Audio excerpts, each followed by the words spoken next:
Holy shit, I'm so discombobulated. I gotta get my shit together. Let's go.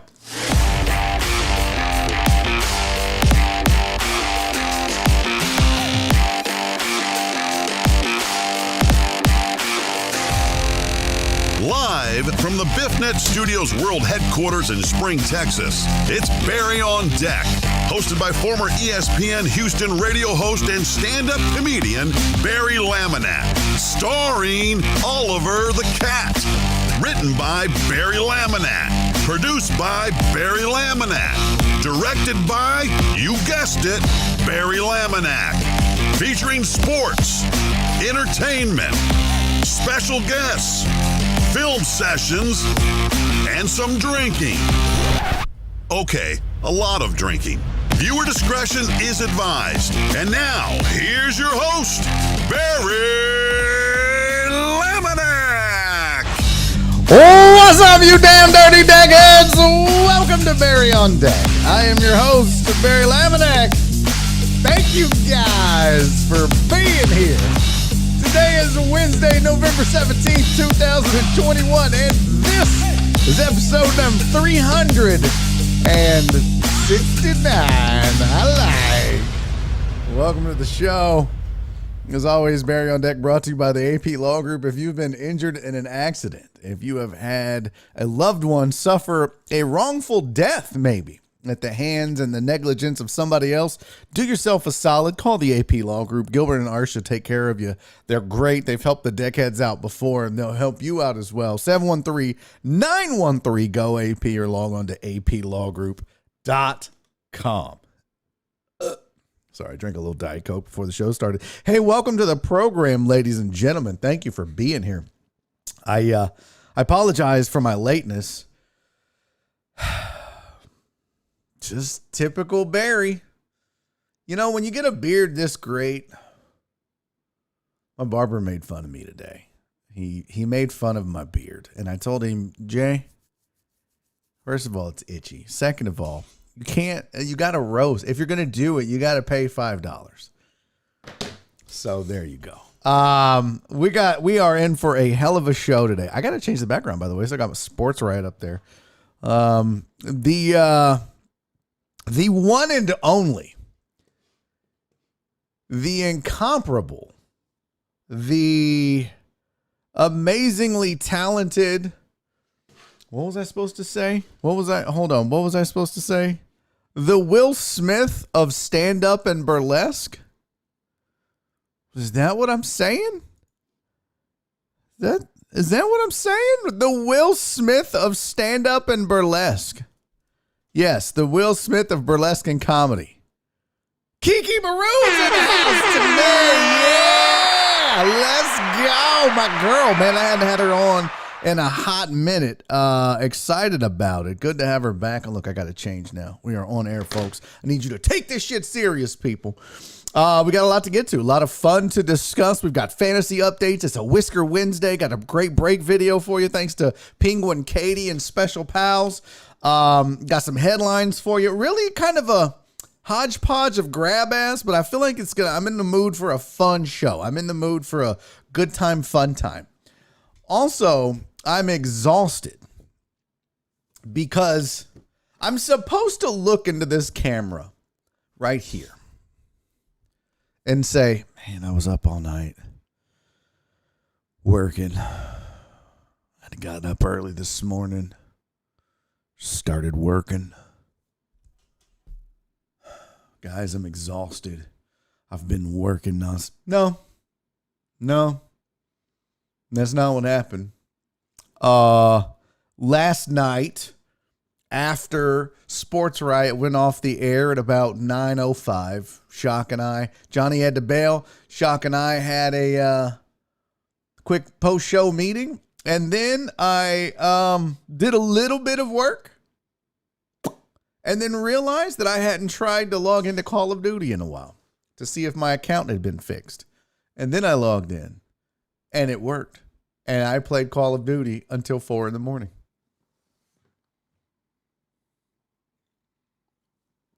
I have nobody to blame but myself. I was tired. I had to get up early. Well, early. I got up at 9:45 to go get a haircut. And here I am, scrambling, rambling, running late. My God, it was so fun. Oh, Housey, it was so good to be back. Oh, it was fun. Now, I am going to get Battlefield. I am looking forward to that as well, but it was just nice to get back to some Call of Duty, play some video games, have some escape. But we got plenty to do today. Don't worry, people. We got to talk about the college football rankings. Those are out. Yesterday, we didn't get to this story about Mac Jones and his pregame meal. I want to talk about Carlos Baerga and his pregame ritual. So we're going to get to all of that. Googling, I don't know who Dolph is. Yeah, I just saw White Magic say rip Dolph. Is that Dolph Lundgren? Did he pass away? Really? Is that a thing? Oh, by the way, I got to pull up I don't have the Facebook. I haven't been using the Facebook peoples. So let me get those added in here. Those are now added. So if you're on Facebook commenting, Christopher Reyes, he said, let's skip fantasy this week. I'd love to because Clarence beat my raggedy ass. But you know what we're not going to skip right now? Greatest decade in the history of the world for the next hour and change. You guys, he's back. Reverend Lord Chris Householder III.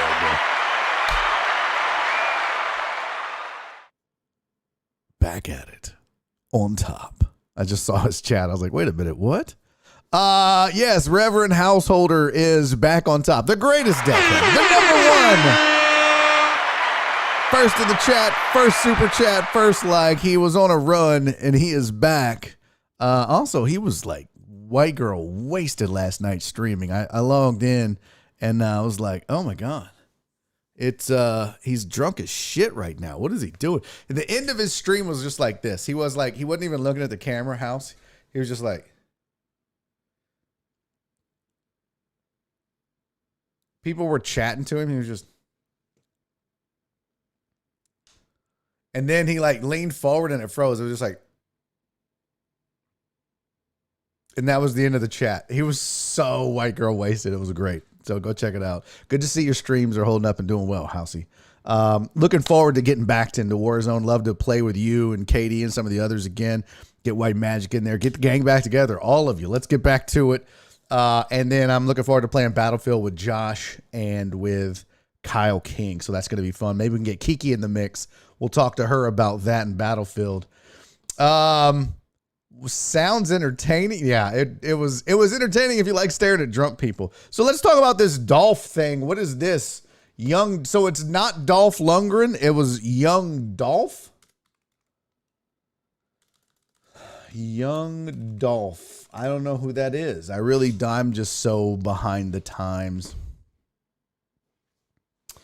Rapper Young Dolph shot and killed in Memphis, law enforcement sources. Damn. No idea. Does he have a song that I would know? Would I know a Young Dolph song if I heard one? Because I don't really know. I mean, I'm still listening to Eric B. and Rakim. Okay. I'm still keeping it old school.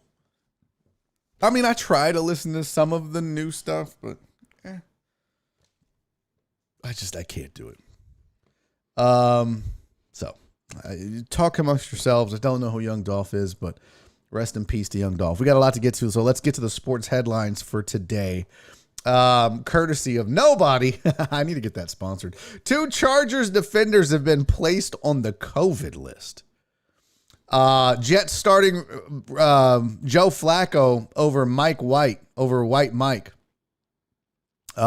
Zach Wilson's not ready yet. Kind of a surprise move by the Jets, actually. I think a lot of people thought White Mike was going to get the opportunity, but Jets say no. We feel like we've got a chance to make some noise, to win some games, to do some things. So they decide to go with Joseph R. Flacco. Actually, I don't know if R is his middle name. Is it even Joseph or is it just Joe? Joe, let's get Joe Flacco's real name off Wiki. Joe Flacco. Oh, man. Joseph Vincent Flacco. That sounds about right. Is Flacco Italian? Is that an Italian name? I know Flacco is like a skinny boy, right? Because Flacca is skinny girl. So, because that's what we used to call our little cat, Flacca. So Flacco is skinny, right? Skinny guy. John Westling.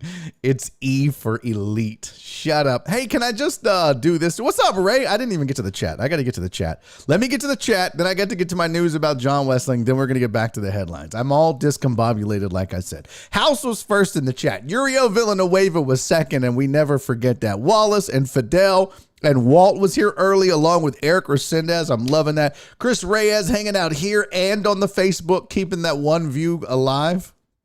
I don't know why I'm going live over there. Nobody gives a shit. I think part of the problem is I don't share it over there. I need to be sharing it. Let me go do that right now. Just like I tweet, I need to also like go share my live feed. Like, hey, I'm live. Come hang out and talk weird things, I guess. Yeah, I don't know how to do that. Now oh, here we go. Now maybe I can share it. Oh, there we go. I'm live. Come watch me like you do your hot neighbor. You freak. Okay. I probably spelled neighbor wrong.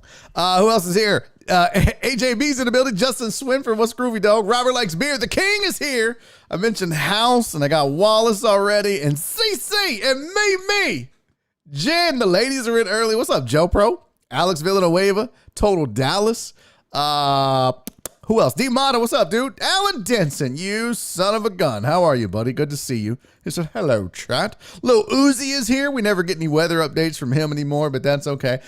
Marsha. Francisco Abarca, what's up, dude? Good to see you, buddy. He said, hi from high. Catch the replay. Love y'all. We love you too, buddy. We love you so much. Lisa, real. How are you, sweetie?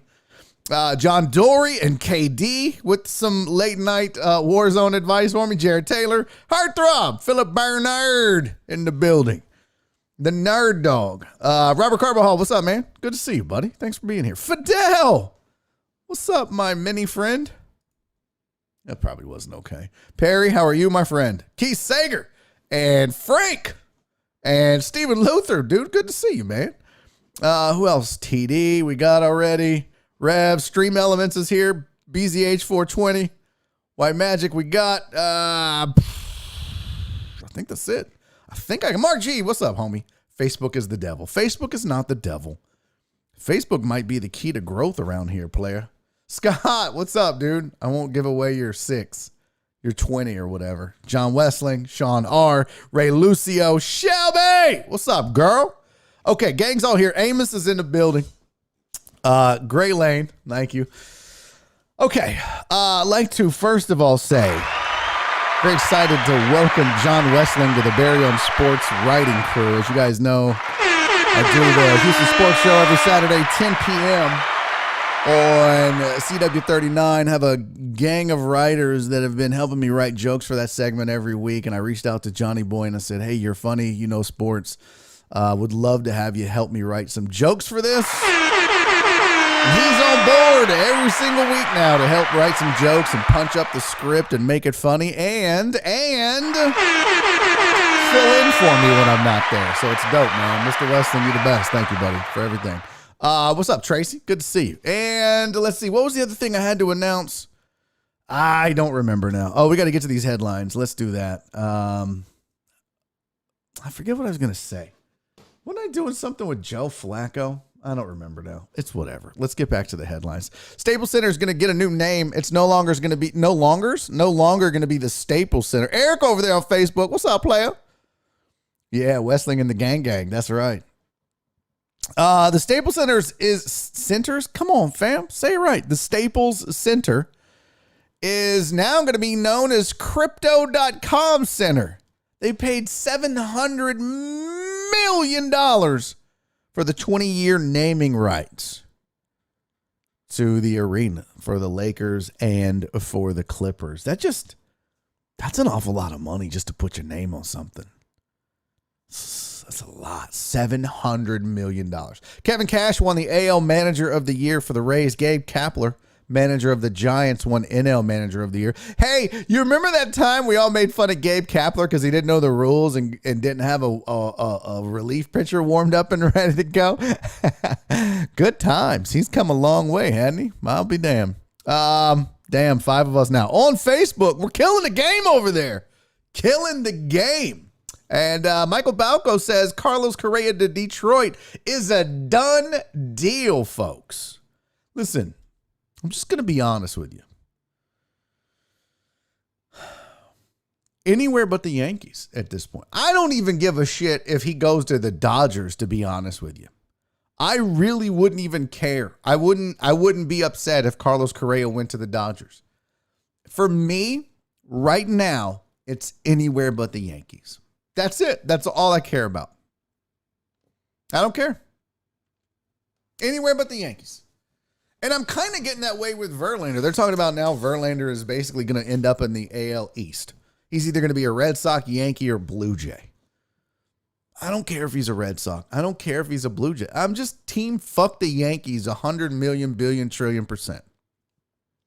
Are we arguing Reyes is the official mod here? No, he's not. No, there's no mod over there. In fact, I think the only mods I have on my Facebook, and this was back during the streamathon, was Katie and House, and they may still be mods, but I'm not sure.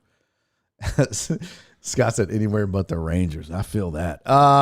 So Verlander talking about the AL East. I also heard that the Rays might be a contender, as is Detroit.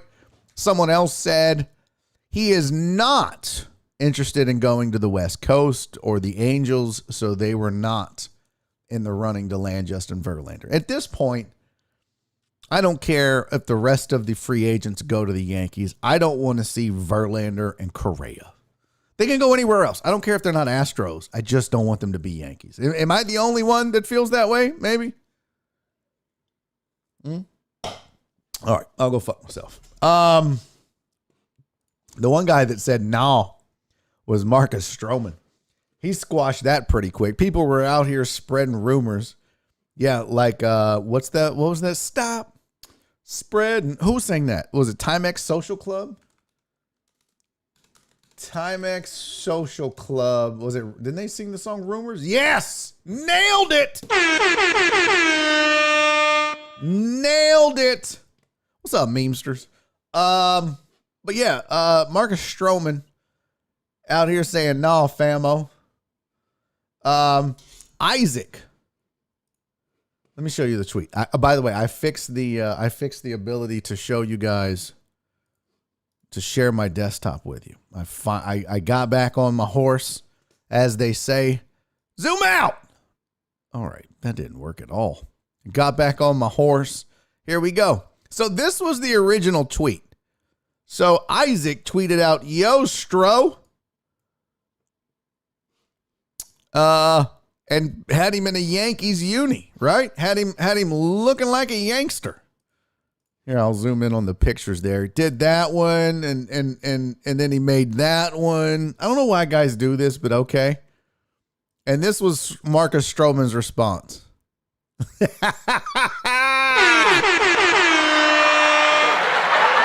Loving it. He said, "No thanks, famo. I'm not feeling that. No way, shape, or form. He ain't cutting his hair. He ain't shaving. He ain't doing none of that. The tattoos and all that bullshit." Which I dig. And by the way, if we're just being honest, zoom out. I think that's a stupid ass rule that the Yankees have. It's super dumb. Like, what are we doing?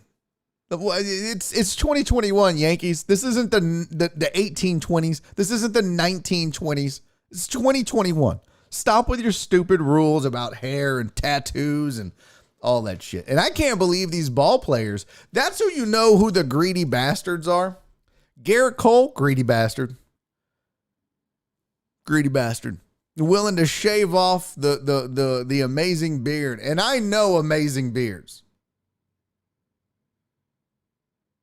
Willing to shave it off to go make money. Just sucking that money D.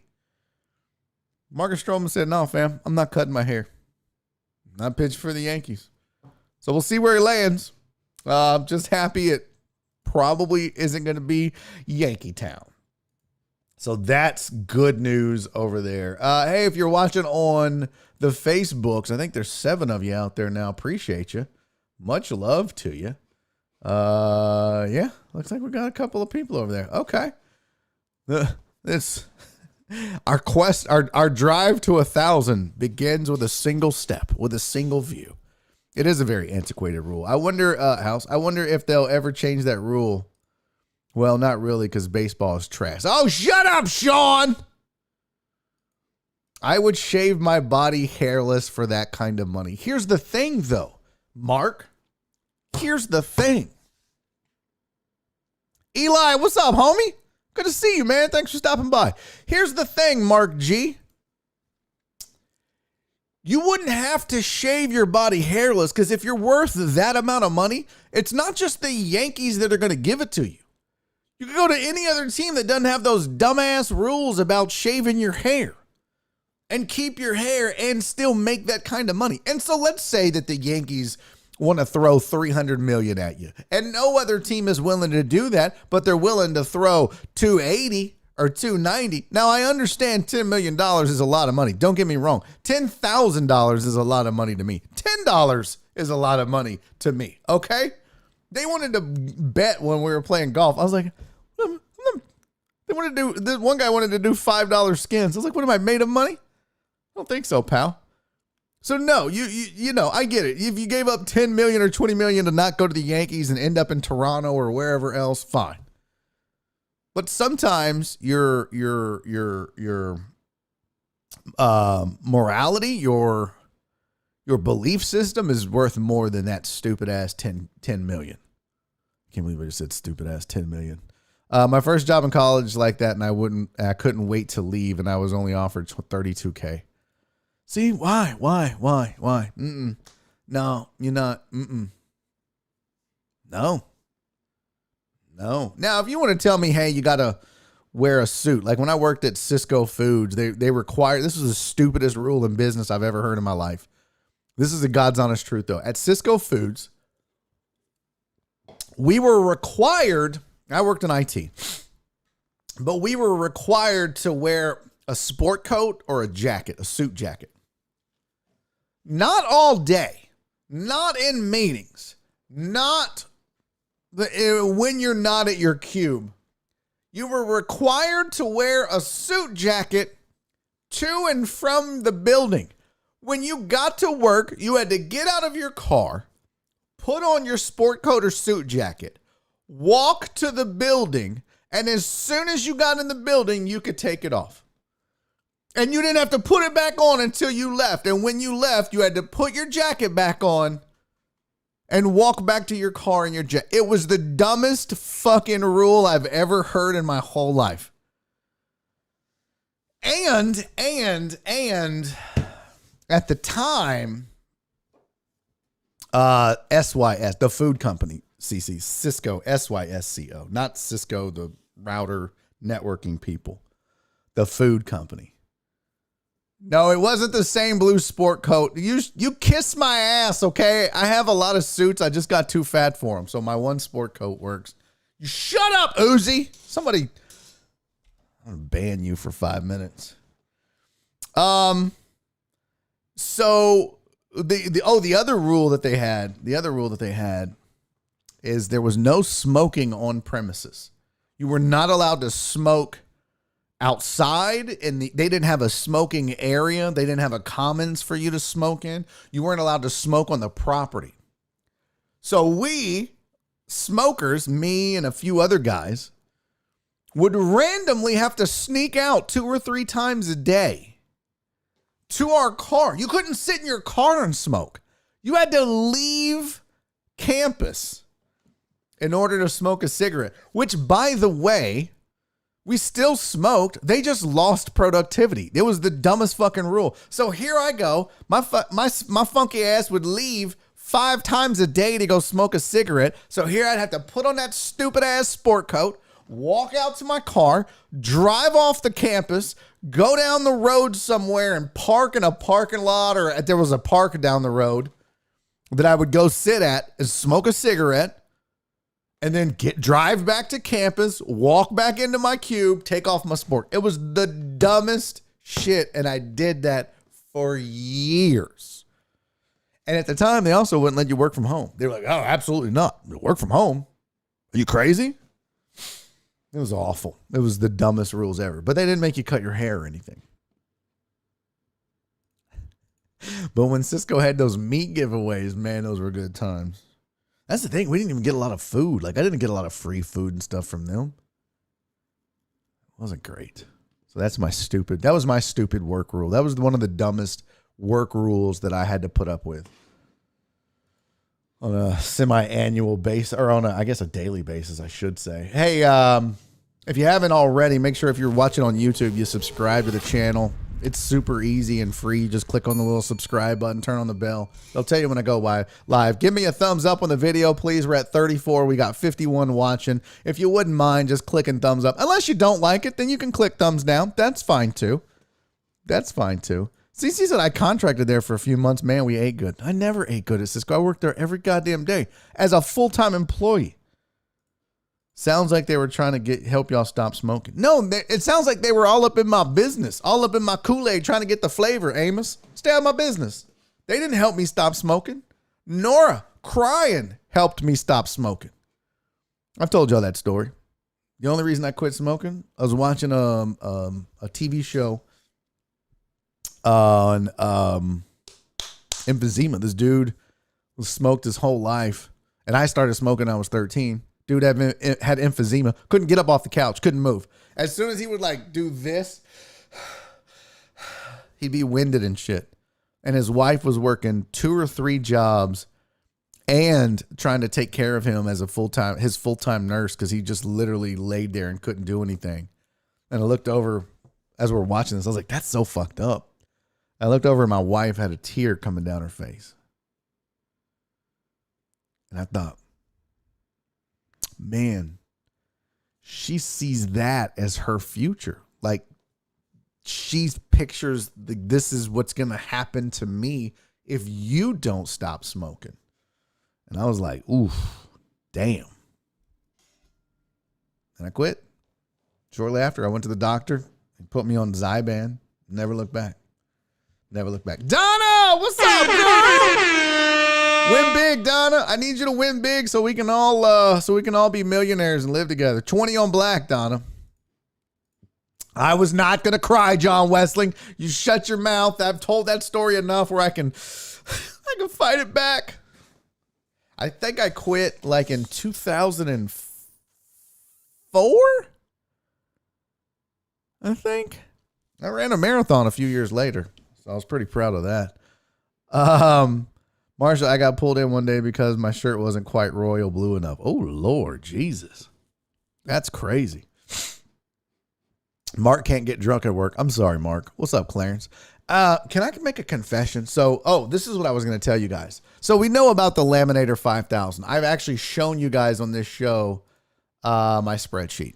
And let me do that now, because I want to share something with you. We're going to see how this goes this week. So I was talking to John and Shock on Sports Riot Live last night, and zoom out. And this is the old spready spread. This is the Laminator 5000. And here's my results, my picks for the week.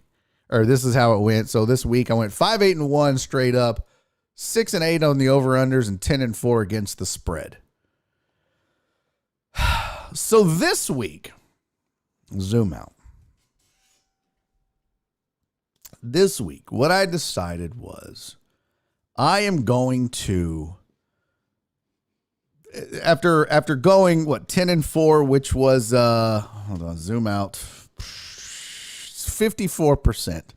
I'm now 54.6% on the year. I'm 62% on the versus over-unders. I thought, you know what? I got some money in the old account. I'm just going to go out and wager. I'm going to go out and bet on the Laminator 5000. So I've made several wagers, legally, of course, 100% legal. And what the hell is going on here with the Laminator 5000? What the hell? Oh, here we go. So here are my bets for the week. Are you ready? Are you ready? This is what I'm heavy on. Are you ready? Zoom out. Here's my bets for the week. And I didn't risk much. A unit is usually $1, $2, or $3. So I had three bets where I bet $30 over the weekend. But I just thought, you know what? Let's just see how it goes if I played every game and with getting the odds and stuff. So this was the main stuff that I did. And these were just basically using the Laminator 5000 and going, what's up, Kel? I smoke a bowl in honor of that story, Barry. Yeah, Walt said good luck. Yeah, Walt, Walt, listen, I could go 10-4 every week of the season, but as soon as I put my money on it, 4-10. Mark my words, this will be the worst week of the year for the Laminator 5000 because I'm putting money on it. But I also thought I could pick and choose, but you know what? I'm just going to do everyone and see. So I do like Dallas as a dog. I really like Dallas as a dog. Laminator 5000 says they should not be a dog, that they're going to win straight up against KC. And the fact that they're getting 2.5 was enticing. So I actually took Dallas and the 2.5, put down to $5. But then I hedged a little, and you could do your own bets. So I took Dallas and gave 3.5. That's how confident I am. Bet $1 to win $1.85, folks. I also like Detroit. And here's why. If you go over here and look at the, damn it, I can't get to it. If you go over here and look at the analysis tab, Detroit against the spread is 5-4. Dallas is 8-1 against the spread. Dallas 8-1 against the spread this year. The only team better is Green Bay at 9-1. But Dallas 8-1 against the spread. They're winning. Their average margin of victory is 9.5 or almost 10 points. And I really liked the fact that they're getting 2.5. So kind of that was my heavy bets this week. And then I kind of liked Detroit 5-4 against the spread. I dug that.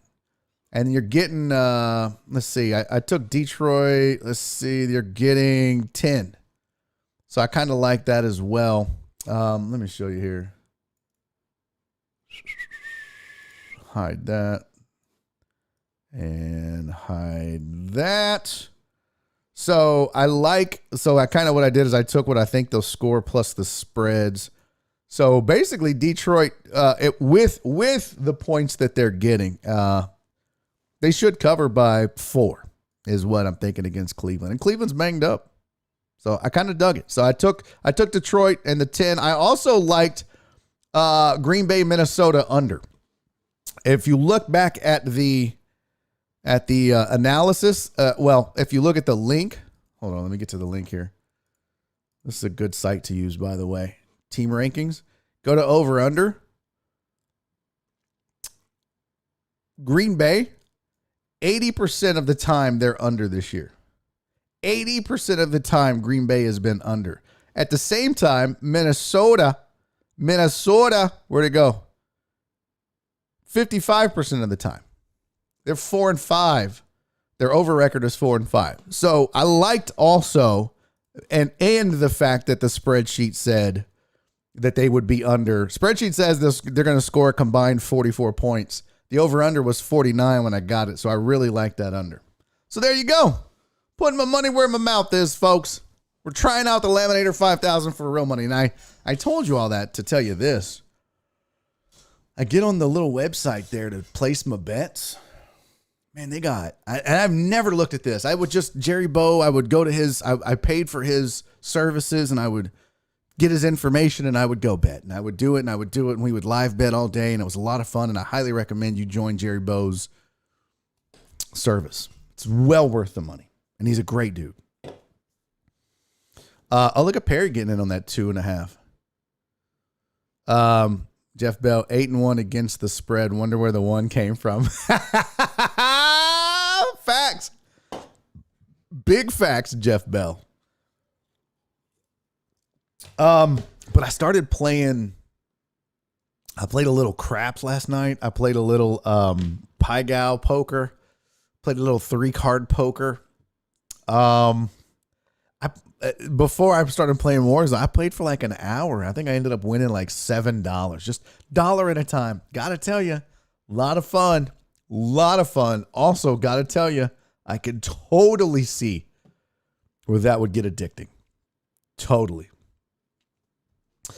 Joe Pro said, sounds like a sponsorship opportunity, Laminac. Those betting sites throw crazy ad money around. Yeah, you're probably right, Joe Pro. I tell you what, Joe Pro has some of the best ideas. You're right. I need to hit up one of them. For sure. I just don't know how well YouTube deals with gambling and stuff like that. This is, of course, for entertainment purposes only. Anyways, so I just wanted to share that with y'all because, I always talk about the Laminator 5000, so thought it would be worth it to share it with you. Now, speaking of sports, here are our fantasy updates for you. Let's get those in because Kiki Maroon's going to join me at 3 o'clock. Don't forget. So here's your Dan Seafood and Wings fantasy football updates for the Baryon Deck Leagues. Amos beat Incarnate 112-90. 713 Hooligan beat Jeff Bell 97-94. BZH beat Jared Taylor 121-104. The King, Robert Likes Beer, beat Hugo 108.82 to 108.02.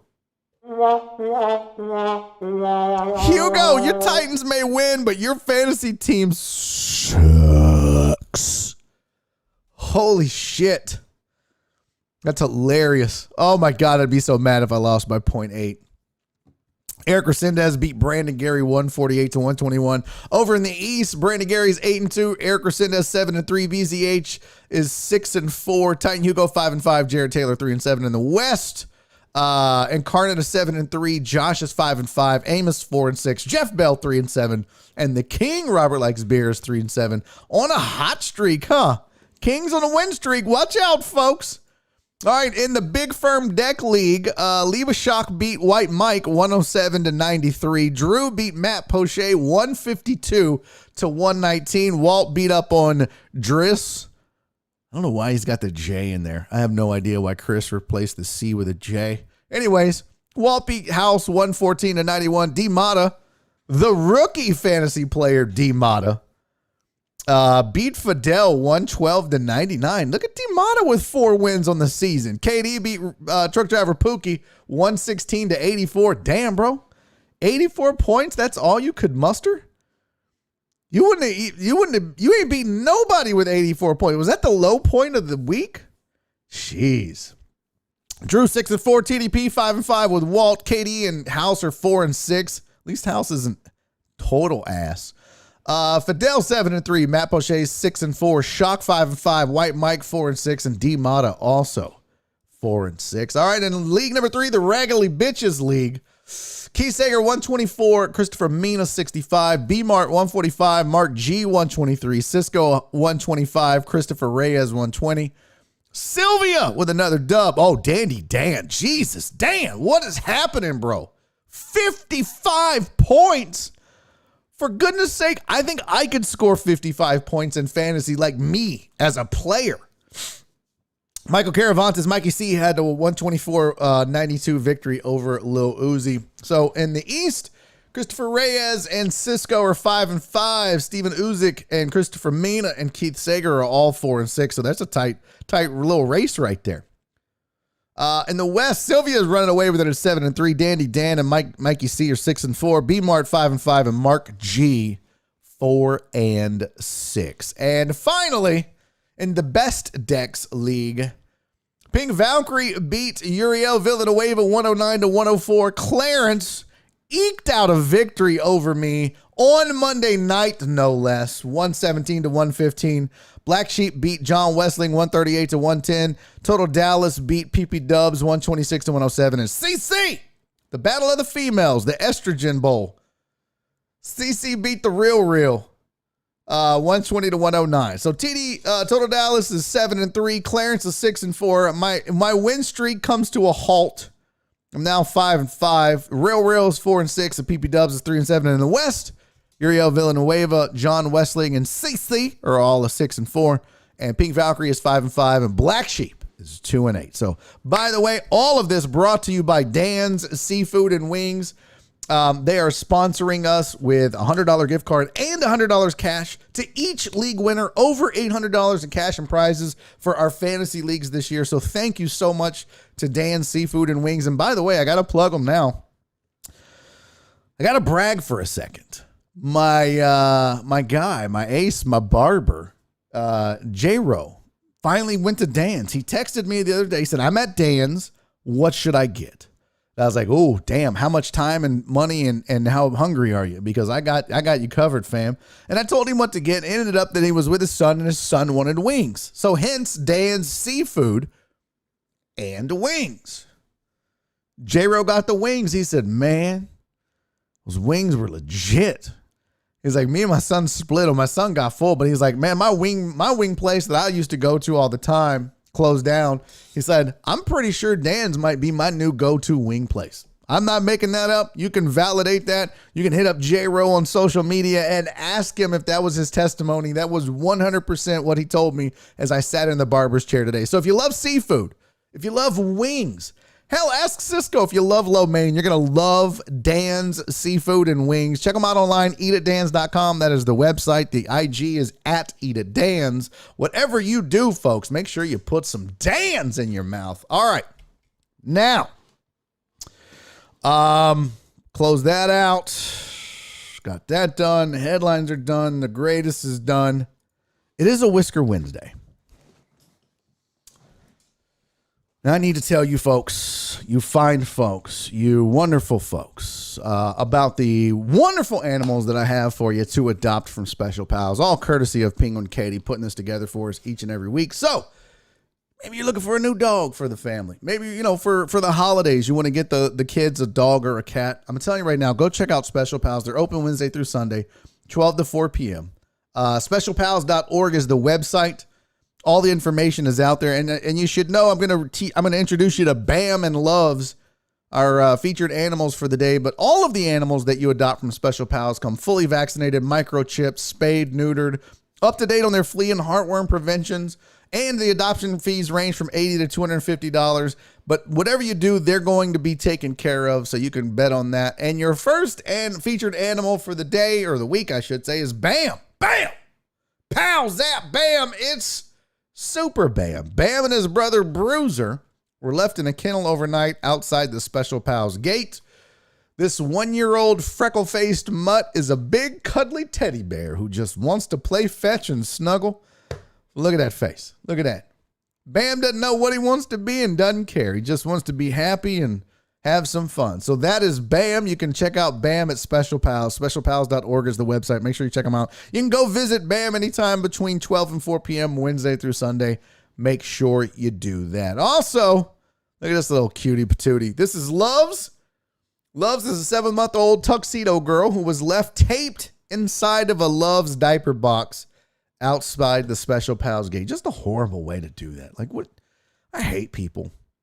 Despite this crappy beginnings, get it? Diapers, crappy. Okay. Loves has flourished on the catio.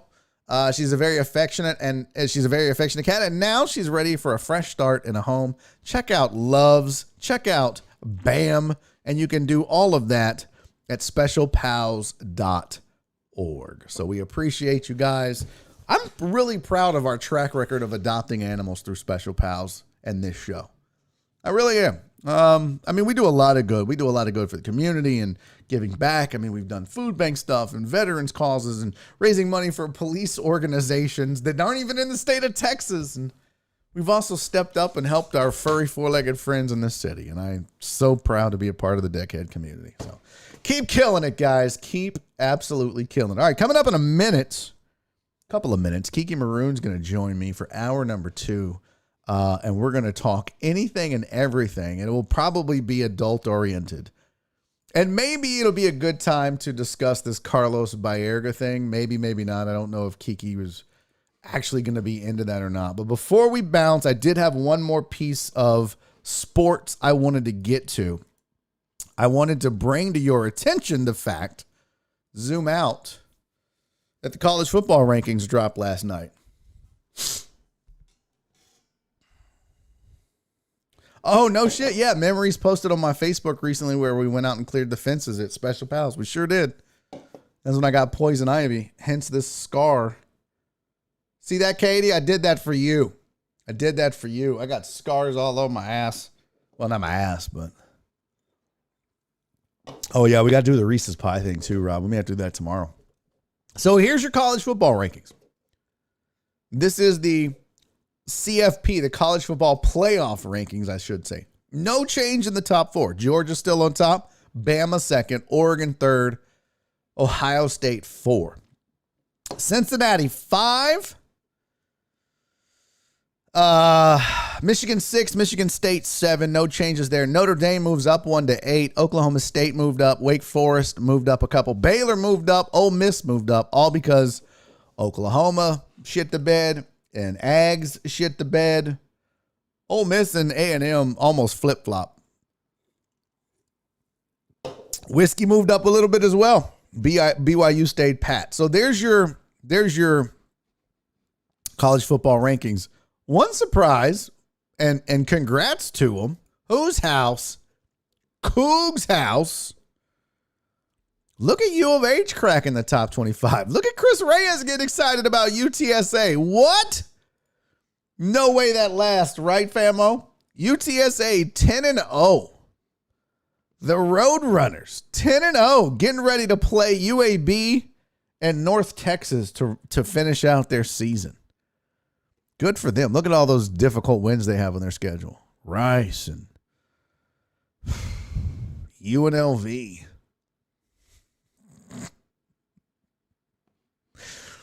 I'm sorry. That's not appropriate. That's not okay. But yeah, good for U of H and good for UTSA for cracking the top 25. Good for them, I guess. So there's your no big changes. I saw Kirk Herbstreit mention the fact that, hey, don't be surprised if one of the top 4 lose and Cincinnati still doesn't get in. Let me tell you something. Kirk Herbstreit is the most Big Ten ass honk I've ever met in my whole life. Okay, we get it. U.S., the Ohio State Buckeyes D, and the Big Ten D. We get it. But if you're going to sit here and try to rationalize Michigan and Michigan State leapfrogging undefeated Cincinnati to get into the top 4, I'm sorry. It's just absolutely ridiculous. But that is the narrative, and that will be the narrative that they spread from here on out. That will be the narrative that, Cincinnati doesn't deserve, Michigan State. It's pretty disgusting. All right. You know what's not disgusting? Kiki Maroon. So coming up after the break, she's going to join me right here on this very show. We're going to kick it for an hour. Having fun, and who knows what the hell we're going to talk about. It gets litty with Kiki. So stick around for that. Until then, I've got a great break video for you, courtesy of Penguin Katie and Special Pals. Some cute animals doing some cute stuff on TikTok and Twitter and everywhere else. Hey, we're right back after this. Don't go anywhere. In fact, go grab a friend. Share this on Facebook. Share this on your Twitters. I'll see you back in less than 5 minutes, and I'll be joined by Kiki Maroon. Stick around.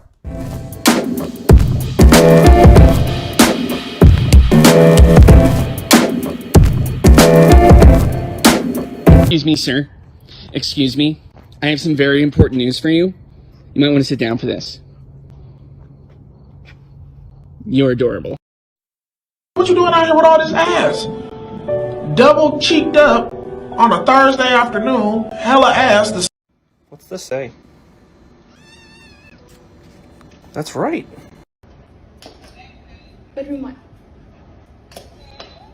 Bedroom what?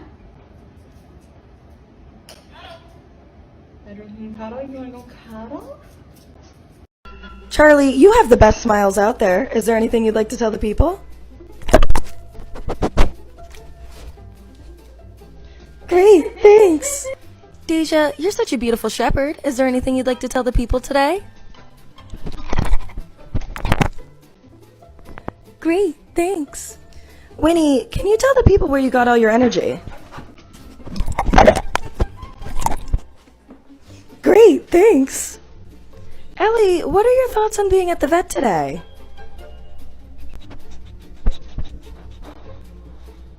Great, thanks. Daisy, are you excited about your BG curve today?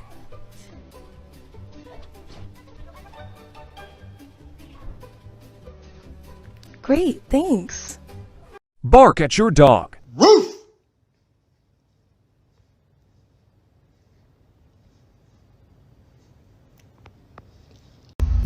Wonder if he's a nice doggo.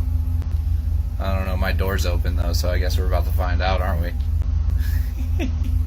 What's up, buddy? What's up, dude? Oh man, we're gonna find out, I guess. This is the moment of truth. Hi. What do you do? What are you doing? Oh, come here. Come here. Come here, bud. Come on. Yeah. Hi there. Hi. You want to sniff? Here you go. Hi. What do you do? You're adorable. Yeah. Do I pass? I pass the bottle. I drank a beer. I drank another beer. 3 beers. 4 beers. Oh no. 5 beers. Oh 6 beers.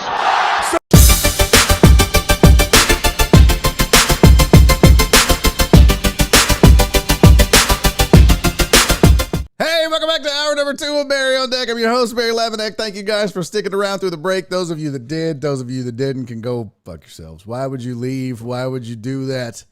I've got an amazing guest coming up next, and you're going to absolutely love it. I'm excited to do this. So a couple weeks ago, I was on my back porch. That's not a euphemism. It was my actual back porch. And was drinking a little bit and was like, you know what? I need to have more guests. I need to get back to the roots of this show. Back when, in the early days, I didn't trust myself to be able to carry a 2-hour show by myself.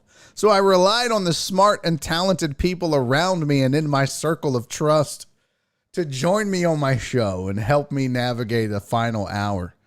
And one of those guests early on, not just on the show, but on the nightly live chats that I used to do, is my next guest. She is amazingly talented. She is a stand-up comedian.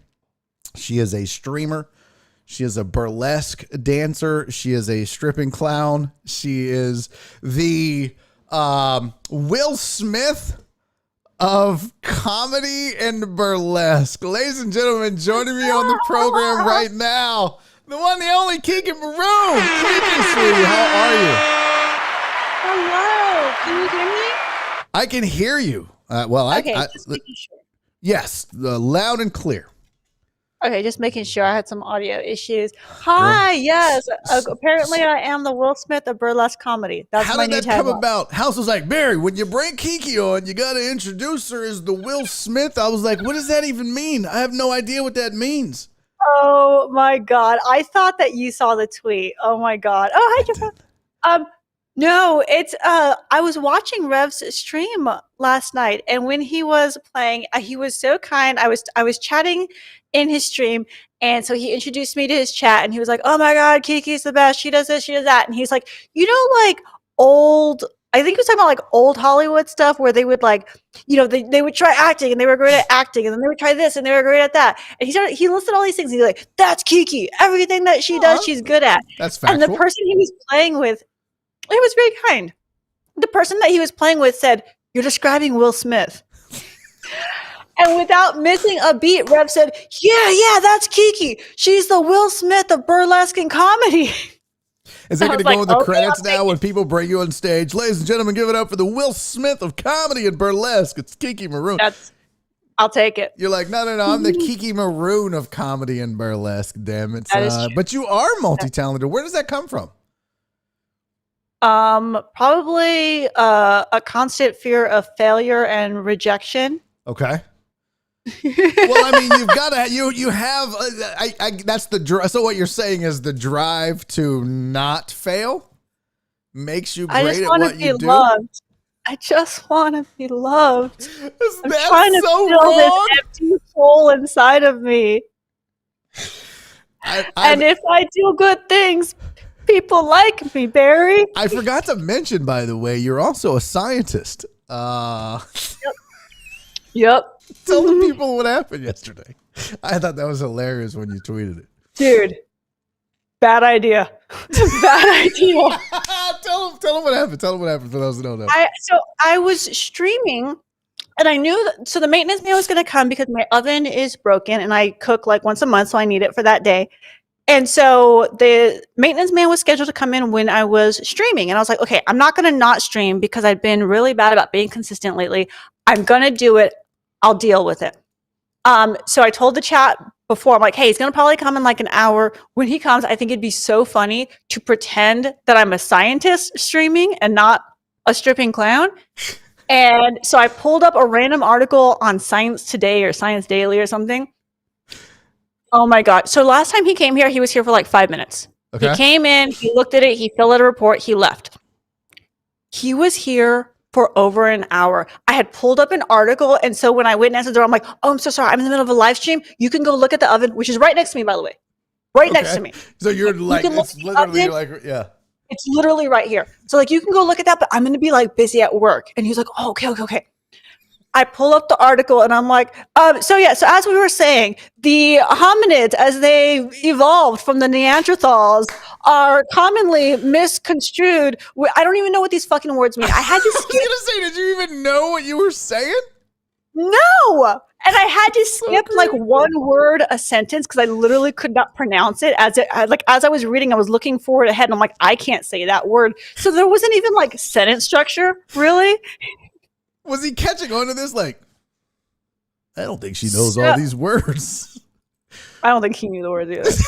Well, okay, fair enough. Well, so here's the thing. So like at first, I was trying to not crack. So when I was saying it, I was kind of like, and then the hominids also don't know how and the scientists that have written the reports, I was trying so hard not to crack. And so then chat was like writing dumb shit in the chat, of course, trying to make me crack. And I was acknowledging it because I forget who. Somebody was like, because he was talking about evolution and where we came from. And somebody said, well, it's been conclusively found that all people come from tacos or some shit like that. And so I would read the chat and be like, yes, that is true. That's true, Joe Pro. However, future findings, do you find that to be blah, blah, blah. And so I was acknowledging everything they were saying in the chat as if it was serious. That sounds outstanding. It was fun, again, for like a couple of minutes. He was here for so long. I had to pull up new articles. I had to keep going. And then this motherfucker, let me tell you about this. So he did not. Like, I might as well be a scientist. I was getting so mad because he called somebody because he couldn't figure out how to fix it, and rather than just filing his report, he was trying to mess with it. So he calls somebody who's like a Kenmore specialist, has them on speaker, is talking to them on speaker, and I'm like, you are disrupting my fake class. Now you're getting real mad about a fake class. It was rude, and he didn't know it was fake. He didn't know it was fake. That is so great. You're legit mad about a bullshit prank. He didn't know that. Oh, Kiki, that's great. That is true, though. So mad. So how long was he there for? Over an hour.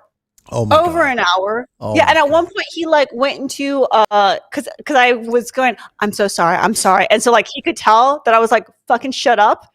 And so he walked, I thought was walking like to the living room, which is right over there, to like talk quietly over there. He walked to my bedroom, which is all the way over there. And so I got up and I was like, no. I was like, can you not be in here? You can go over there. He said, oh, I'm sorry. I just figured you wanted to be quiet. You can be quiet over there. Dudes are creepy, man. I'm telling you, I used to be a maintenance guy at an apartment complex in a previous life. Yeah. I can tell you that that's pretty standard fare. Not for me, of course, because I'm a gentleman. But a lot of times, dudes will just linger. If you're a good-looking chick, dudes will just find there's a flux capacitor in the back of the fridge. I gotta get I gotta change out your refrigerator fluid. They'll just make up because I guarantee you, Kiki, that was part of it. And then the bedroom thing, that's super creepy. It was really creepy. And so I also, when he got here, I'm like, oh, I put on a sweater because it sucks. It sucks, but I mean, this is unfortunately a thing that women are used to. If a maintenance man's coming over,